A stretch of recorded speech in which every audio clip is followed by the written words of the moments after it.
கடைசி கேள்வியா? மாசி சுப்பிரமணியன் செம்பன்மாரி, கடைசிக்கு அப்புறம் ஒண்ணு இருக்கு அவருக்கு. ஐக்கிய நாடுகள் அம்பேத்கர் சங்கத்தினுடைய முன்னாள் பொருளாளர். ஐயா, எம்மதமும் சம்மதம் என்று சொல்கின்ற நம்முடைய இந்திய திருநாட்டில் மதத்தின் பெயரால், ஜாதியின் பெயரால், இனத்தின் பெயரால் கலவரங்கள் நடந்து கொண்டே இருக்கின்றது. இந்த வன்முறைகளை தவிர்ப்பதற்கு நம்முடைய புனிதமான இஸ்லாம் கூறும் வழிவகைகள் என்ன? அழகான வழி கேட்டிருக்கிறாங்க. அதாவது பல்வேறு மதத்தவர்கள் வாழ்றோம். அதுல ஒரு வார்த்தை சொன்னாங்க, எம்மதமும் சம்மதம் அப்படிங்கிற கொள்கையை ஏத்துக்கிட்டு இருக்கிற ஒரு நாட்டில் சொன்னாங்க. எம்மதமும் சம்மதம் நம்ம சொல்லக்கூடாது. ஏன்னா நம்ம எதை சொன்னாலும் அதுல போலித்தனம் இருக்கக்கூடாது. நல்லா விளங்கிக்கணும். எதை நம்ம சொல்றோம்னு வைங்களேன், அதுல கரெக்டான உள்ளத்துல என்ன இருக்காதான் வெளியிலேயே வரணும். எந்த மதத்துக்காரர்களுக்கும் வாழ்க்கையில எம்மதமும் சம்மதம் கிடையாது. எப்படி கிடையாதுன்னு வைக்கிறேன்னு வைங்களேன், ஒருவர் சொல்றாரு கடவுள் ஒன்று, இன்னொருவர் சொல்றாரு கடவுள் ரெண்டு. இரண்டு எப்படி சரியா வரும்? அது சரிண்டா அது சரி, இது சரிண்டா அது சரி, அப்படிதான் அர்த்தம். கடவுளுக்கு மனைவி இருக்குன்னு ஒருத்தர் சொல்றாரு, மனைவி இல்லைன்னு ஒருத்தர் சொல்றாரு, ரெண்டும் சரின்னு ஒருத்தர் சொல்லக்கூடாது. அதாவது அது சரின்னு அவர் சொல்லணுங்கிற, இது சரின்னு இவர் சொல்லணும். நம்ம ஒரு கொள்கையில இருந்து சொல்லணுமே தவிர எல்லாம் சரிட்டா ஒரு கொள்கை இல்லாம போயிடும். இந்து சகோதரர்கள் என்ன நினைக்கணும்னு கேட்டா, நாம இருக்கிற கொள்கை சரியான கொள்கை, நம்பிக்கை இருந்தா இதான் சரி அப்படி நம்பித்தானே நம்ம கடவுளுக்கு பல தெய்வங்கள் நம்ம கும்பிட்டு இருக்கிறீங்க. அது நம்பித்தானே கும்பிடுறோம். அது கரெக்ட் தானே சொல்லித்தானே செய்யறோம். அப்படி நம்பணுங்கிற, கரெக்ட்னா கரெக்ட் நம்பணும். ஒன்னொன்று சொல்ற தப்பு, அதை நான் ஏத்துக்கிறேன். எப்ப இது வரும் கேட்டா, ஏன் கொள்கை இது, உன் கொள்கை அது, இதுவும் அதுவும் வேற வேறதான், இது வேற அது வேறதான், அதுக்காக நம்ம அடிச்சுக்கிற வேணாம்.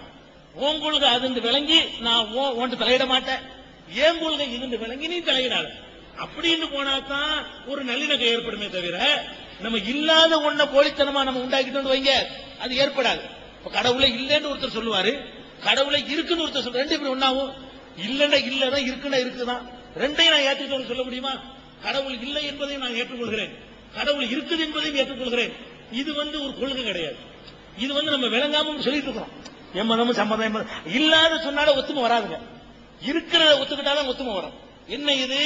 ஒவ்வொரு இந்துவும் அவருடைய உள் மனசில் நினைக்கிறார் தன்னுடைய மதம் சரிண்டு, ஒவ்வொரு கிறிஸ்துவரும் நினைக்கிறார் தன்னுடைய மதம் சரிண்டு, ஒவ்வொரு முஸ்லீமும் நினைக்கிறார் நம்ம போற பாதை சரிண்டு. மற்ற ரெண்டும் தவறுன்னு நினைச்சு அவர் இருக்காரு, வாயில சொல்ல மாட்டாரு அது சரியில்லை இதான் கரெக்ட். உள்ளுக்குள்ளதான் உள்ளத்துல உள்ளதை வெளிப்படையா சொல்ல வைக்கப்படக்கூடாது. ஒவ்வொருத்தர் என்ன நினைக்கிறாருன்னா, இது சரி நான் இதுக்கு வந்திருக்கணுமே, அது சரி நான் நினைச்சேன் நான் அதுக்கு வந்திருப்பேன், இது சரி நீங்க நினைச்ச இதுக்கு வந்திருப்பீங்க, வரல. நீங்களா இருக்கிறீங்க, நான் நானா இருக்க, ஒரு கிறிஸ்துவரா இருக்காருன்னு கேட்டா, அவரவர் தன்னுடைய வழிமுறை சரி என்று உள்ளுக்குள்ள நினைக்கிறார். மற்ற வழிமுறை அவ்வளவு சரியில்லைன்னு நினைக்கிறார், சொல்ல மாட்டார். என்ன வித்தியாசம்னா, அது சரியில்லைதான் அதே மட்டும் சொல்லிட்டு இருப்போம், நம்ம இது சரி, இப்படிதான் போய்கிட்டு இருக்கிறோம். அதனால எம்மதமும் சம்மதம் ஒரு கொள்கை உலகத்தில் இருக்க முடியாது. முதல் விளங்கிக்கணும். ஒவ்வொரு மதத்துக்கும் தனித்தனி, எல்லாத்திலும் கொள்கை கோட்பாடு எல்லாம் வேற வேற, நூற்றுக்கணக்கான டிஃபரெண்ட் இருக்கும் போது ரெண்டையும் நான் 5 3 8 சரி 7 சரின்னு சொல்லக்கூடாது. 5 3 8 சரின்னா 7 சரியில்லை, 7 சரின்னா 8 சரியில்லை, அப்படித்தான் சொல்லணும். எல்லாம் சரின்னு சொல்ல முடியாது. ஒத்துமை ஏற்படுறதுக்கு என்ன வழி அப்படின்னு கேட்டா, ஒவ்வொரு மதத்தில் உள்ளவர்களும் அடுத்த மதத்தினுடைய கொள்கையை தெரிஞ்சு அவர்கள் மதத்தின்படி அப்படித்தான் நடப்பார்கள். நம்ம அதை அங்கீகரிக்கணும்.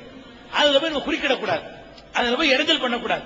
ஒரு இந்து இப்படித்தான் நடப்பார், நம்ம கூட அதுல போய் இடைஞ்சல் பண்ணக்கூடாது. ஒரு முஸ்லீம் கொள்கை இப்படி அப்படித்தான் நடப்பார், நம்ம அப்படி நினைச்சோன்னு வைங்க கண்டிருக்காரு. இன்னொரு மதத்தினுடைய வழிபாட்டு முறைய, இன்னொரு மதத்தினுடைய கொள்கையை அவர்கள் கடைபிடிக்கும் பொழுது அதை நம்ம கிரிட்டிசைஸ் பண்ணக்கூடாது, அதை விமர்சனம் பண்ணக்கூடாது, அதை குறை சொல்லக்கூடாது. அப்படின்னு வந்துட்டோம்னு வைங்க, 90% விவகாரங்கள் நமக்குள்ள தீந்துரும். அதுக்கு தான் இப்ப இஸ்லாம்டா என்னன்னு உங்கள்ட்ட காட்டுறது. இதுதான் இஸ்லாம்.